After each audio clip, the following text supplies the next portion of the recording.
pourjésus.com. Nous sommes vraiment très honorés de vous avoir parmi nous. Et comme vous pouvez le voir, je ne suis pas toute seule pour une fois.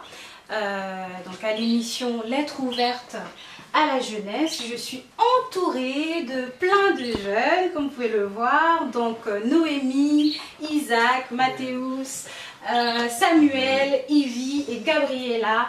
On est ici dans la maison du couple pastoral Alexandra et Wellington qui ont bien voulu nous accueillir aujourd'hui.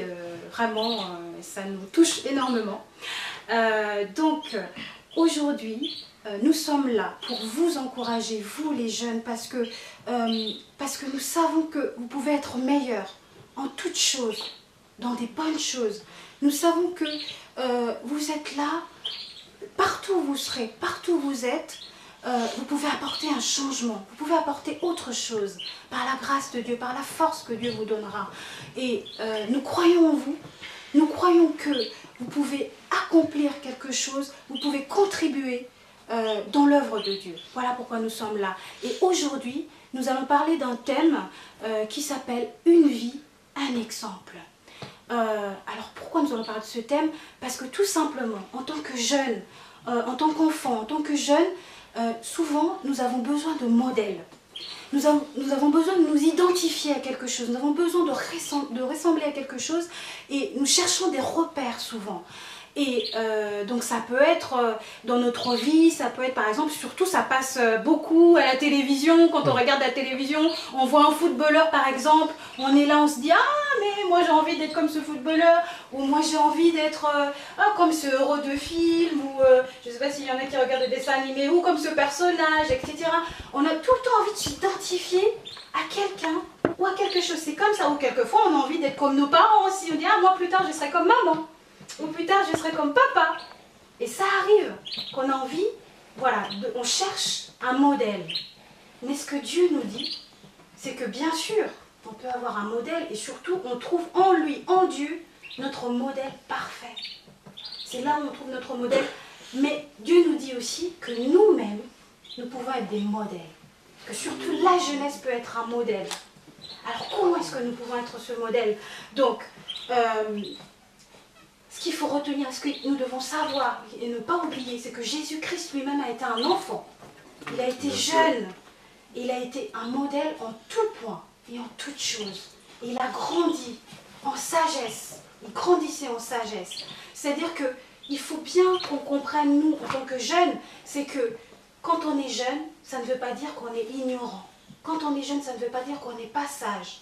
On peut développer cette sagesse avec l'aide de Dieu. D'accord?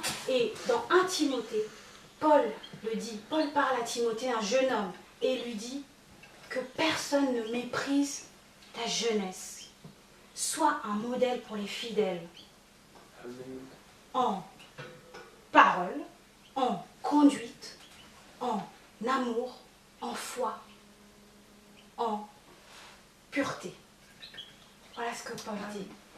Alors, comment est-ce que nous pouvons être un exemple? Ça peut être partout, dans la maison. Dans la maison, quelle est votre conduite? Comment vous êtes? Ça peut être à l'extérieur, comment vous êtes dans les écoles, auprès de vos amis? Comment êtes-vous? Et dans l'église même, quel est votre comportement? Est-ce que nous pouvons aborder ce sujet? Comment être un exemple en tant que jeune? Qui veut prendre la parole? Personne. Personne? Un mot? Moi, je ne sais pas. Une phrase? Alors, quand je dis modèle, ça m'a beaucoup inspiré. Parce que, surtout quand tu es déjà à l'église, parce que je me rappelle quand j'étais petit à l'église, et je voyais tous ces musiciens, toutes ces personnes, toujours m'encourager à être là à mes côtés, tout ça, à être gentil avec moi.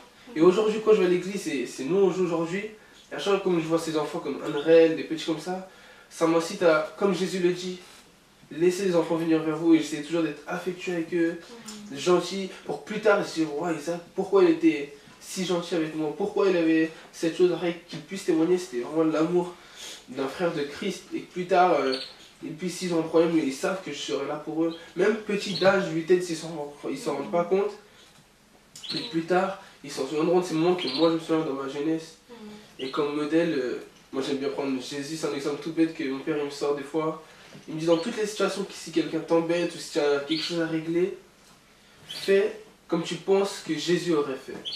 Ah, je me mets à la place de Jésus, non. Jésus, il aurait fait plaisir à cette personne. Dans tous les cas, il aurait pensé au plaisir de la personne. Si je me bats pour une part de pizza, je suis obligé de lui laisser, parce que Jésus va me laisser.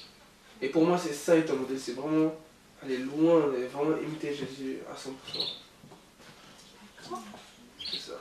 Gabriella, comment tu es à la maison vis-à-vis de tes parents? Comment tu es à la maison, Gabriella? Bah, si ça vous dérange pas, je vais juste répondre de comment je suis à l'école plutôt parce que ça m'inspire À plus. l'école. Ça m'inspire plus parce Oui. que l'école c'est beaucoup genre la faiblesse des jeunes qui sont à l'école parce que à l'école c'est oui, il y a les copains, il y a les rumeurs, on aime bien parler sur les autres, c'est là où il y a... C'est vraiment, personnellement moi avant c'était grave mon point de faiblesse. L'école c'est là où t'aimes bien rigoler sur tout le monde, t'aimes bien tenter sur des musiques, danser, tout ça.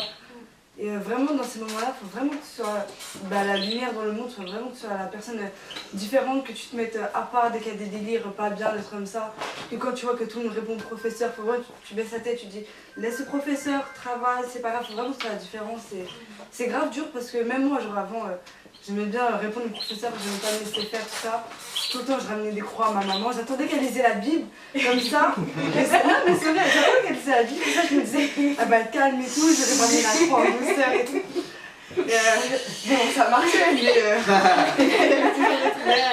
mais vraiment, moi, si il y a une personne comme ça qui était comme moi avant, je conseille que, genre, elle est une personne genre comme moi, parce qu'en fait, ici, entre nous, on est tous frères, sœurs, on est vraiment tous, tout le temps, on est tous à 24 ensemble tout le temps, à danser avec le Seigneur, à faire des trucs bien.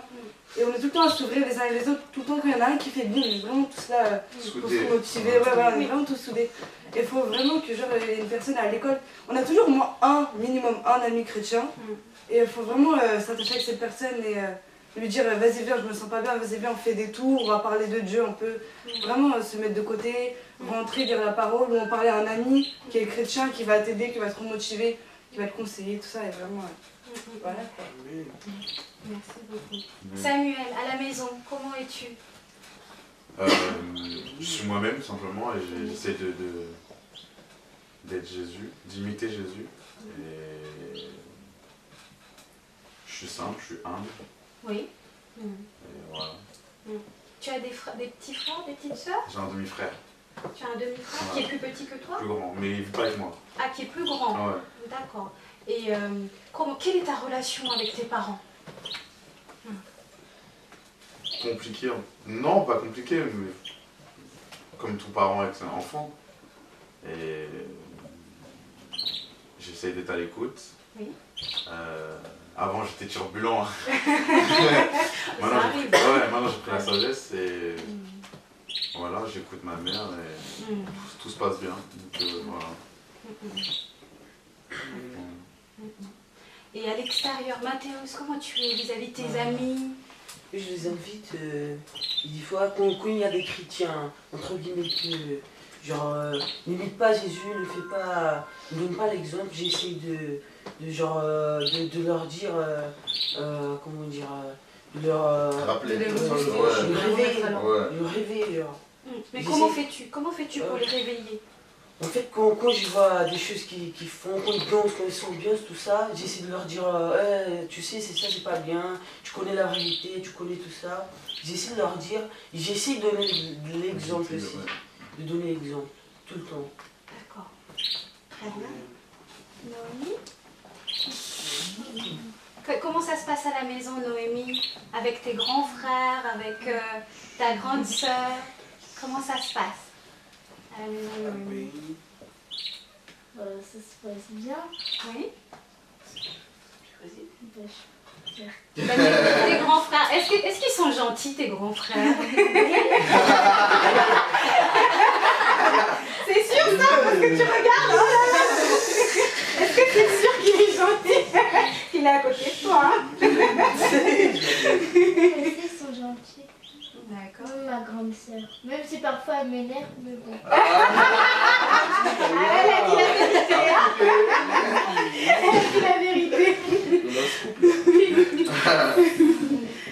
C'est bien. Très bien.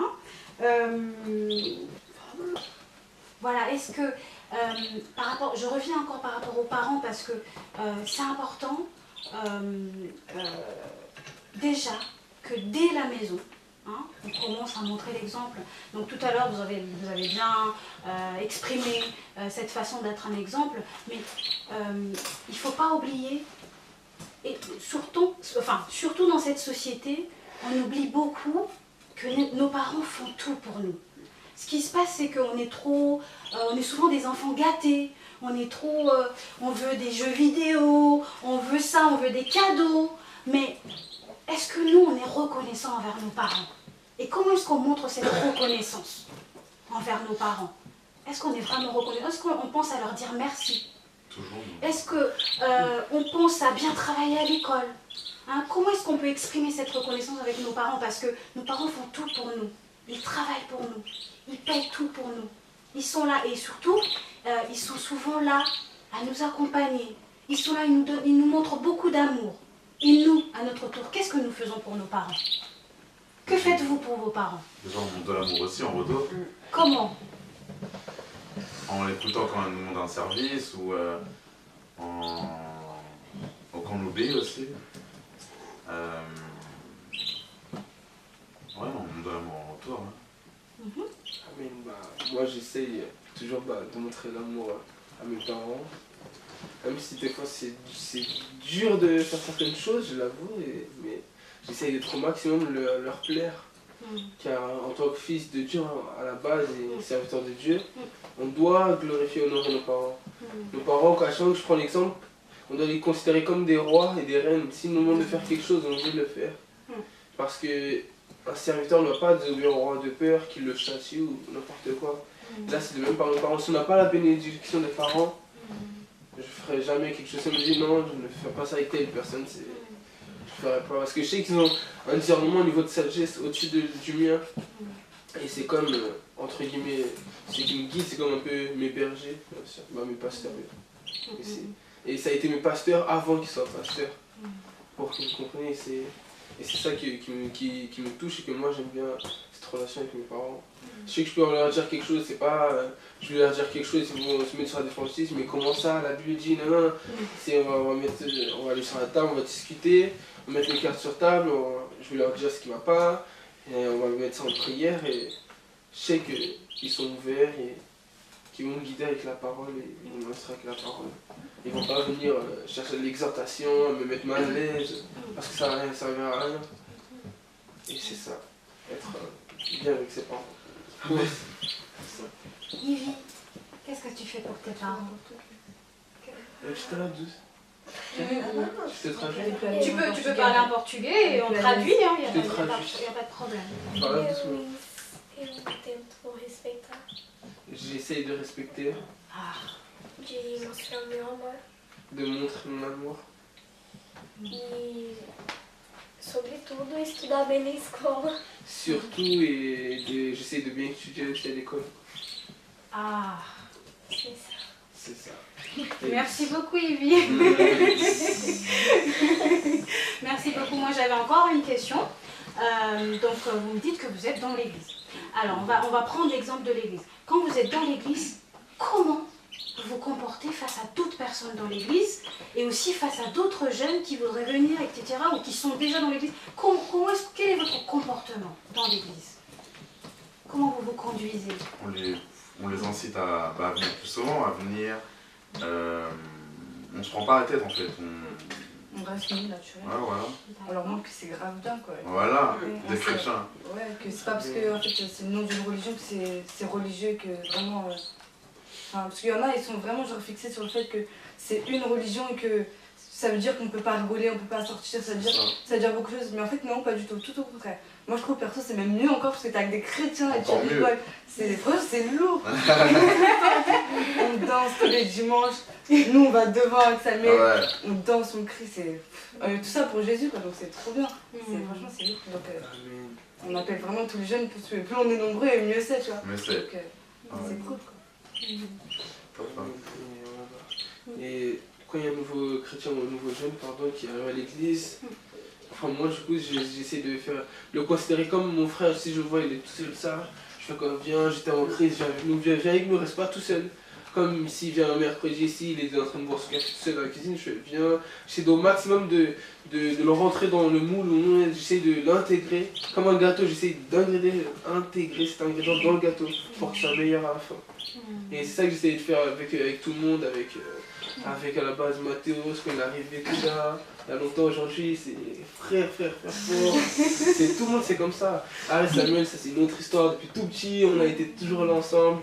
Dans le quartier, à courir ensemble. Ça, c'était une amitié de folie. Et c'est ça que je connais, ça y est, avec Samuel Matheus. On est ouvert à tout le monde, blanc, chinois, il n'y a pas la couleur, il n'y a rien. C'est, lui, il est brésilien, lui, c'est un haïtien, moi, je suis anglais, il y a de tout. Il y a de tout. Français, anglais. Non, mais on est ouvert à tout le monde, n'importe qui. Même s'ils ne savent pas parler français, on est là pour les aider. Même s'ils veulent apprendre, on est toujours là pour essayer de les aider. Et c'est ça qui fait qu'on est si groupés, si soudés. Voilà, ça, je cherche le mot. Au culte des jeunes, c'est si soudé, si ouvert, on n'hésite pas à se poser des questions. Parce qu'il sait que s'il a besoin de me dire un truc, je ne vais pas aller le juger. Je vais lui répondre vis-à-vis de la parole. Si moi j'ai un truc à dire à Samuel, moi je vais pas hésiter parce que je sais qu'il va pas me juger, il va dire Isaac, comment ça, la parole dit ça, attention, nan. Et c'est ça qui est vraiment drôle en même temps super cool entre notre relation dans le culte des jeunes. Et on essaie toujours de partager l'amour de Dieu. Toujours, entre nous. Même avec les autres de Amen. Merci. Alors, est-ce que vous avez un dernier message ou un mot, une phrase, ce que vous voulez, que vous avez envie de dire devant la caméra, car il y a des jeunes qui vous regardent? Moi j'en ai un. Moi aussi j'en ai un. Moi aussi, j'en ai un. Juste changer d'angle. Attendez. Tu veux commencer? Vas-y. C'est, en fait, ça n'a rien à voir avec le sujet, mais aujourd'hui, les personnes sont basées sur le christianisme comme une croyance de grand-mère, la grand-mère qui va à l'église le dimanche, mais moi je vais plus loin que ça. C'est Paul, il n'était pas vieux, Jésus n'était pas vieux, Corneille c'est ça, oui, il n'était pas vieux, que des disciples de Jésus, des serviteurs, qui n'étaient pas d'un âge avancé, c'est aujourd'hui les seuls qui veulent servir Jésus. C'est pourquoi ces personnes âgées, car ils ont bien été instruits dans la parole. Et j'aimerais vous pousser à découvrir cette croyance, cette entre guillemets religion, oui et non, à découvrir qui est Jésus. Réellement, c'est pas seulement le blanc aux yeux bleus dans les films catholiques, non, c'est loin de là, c'est quelqu'un de fort, robuste, qui a porté la croix pour nous, et qui a souffert, qui a été lapidé, humilié, on a sûrement dû le taper, car moi je pense que l'évangile ne dit pas tout à 100% sur sa souffrance, car il avait un seul disciple avec Jésus quand il allait jusqu'à la croix, jusqu'au lieu du crâne. Et je pense que tout n'a pas été détaillé, il a tellement souffert pour nos vies, et j'aimerais vraiment que vous méditez sur ce que Jésus a vécu, pourquoi il aurait vécu ça. S'il est le fils de Dieu, ou s'il est juste d'être fils de Dieu, et même si c'est un homme normal que vous pensez, si vous pensez cela, pourquoi il a vécu ça? Est-ce qu'il est fou pour laisser se faire frapper sans raison? Pourquoi il a vécu ça réellement? La profondeur du pourquoi. Seulement je pense c'est pourquoi il aurait vécu ça. C'est qu'il était sûr de ce qu'il faisait. Quand il était en train de porter la croix, il pensait à Samuel. C'est pour Samuel, c'est pour Gabriela, c'est pour Gisèle, c'est pour Noémie, c'est pour tout le monde sur cette croix lourde. Arrête, aujourd'hui, il voit que son sacrifice a porté des fruits. Rien qu'aujourd'hui, on parle de lui. C'est waouh, c'est immense. Et c'est ça que j'aimerais dire aujourd'hui. Amen.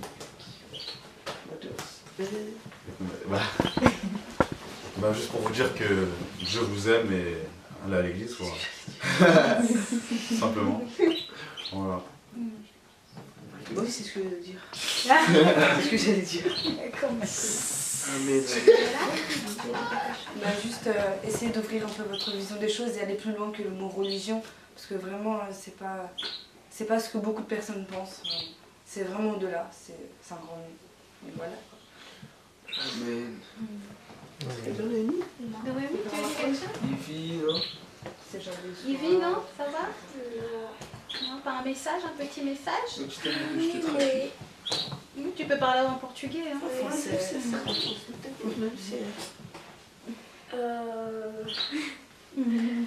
Comme tu veux. Juste que mais essaie de voir la vérité. Peut-être qu'il y a de gens que c'est difficile d'ouvrir la Bible, prier toujours, mais enfin par semaine ça change beaucoup de choses. Amen. On essaie de penser qu'est-ce que Dieu il allait faire. On essaie de prendre Dieu comme un espèce de miroir. Oui. Prendre Dieu comme un miroir. Et on essaie de faire comme lui. On essaie de penser avec lui. Que ça. Amen.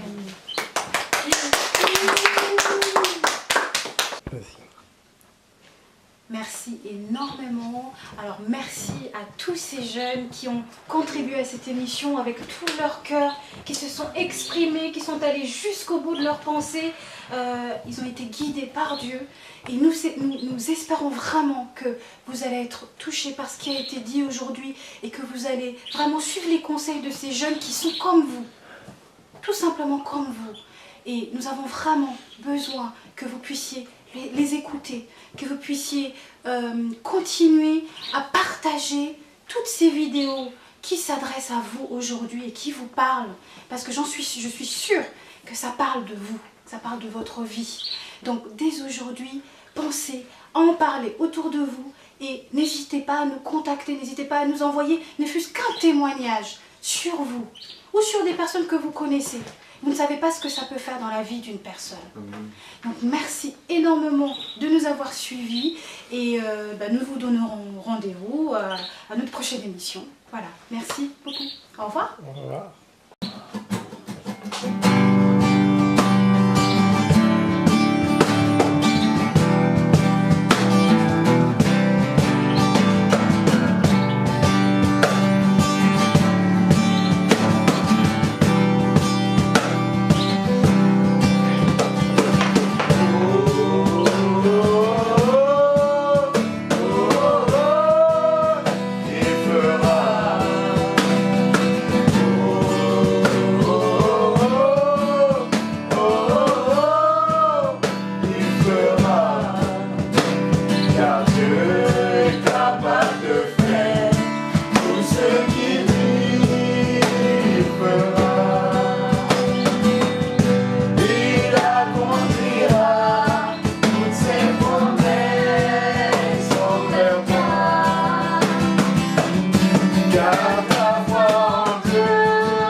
Amen.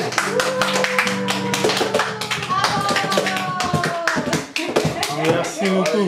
Bravo. Vous avez des grands talents.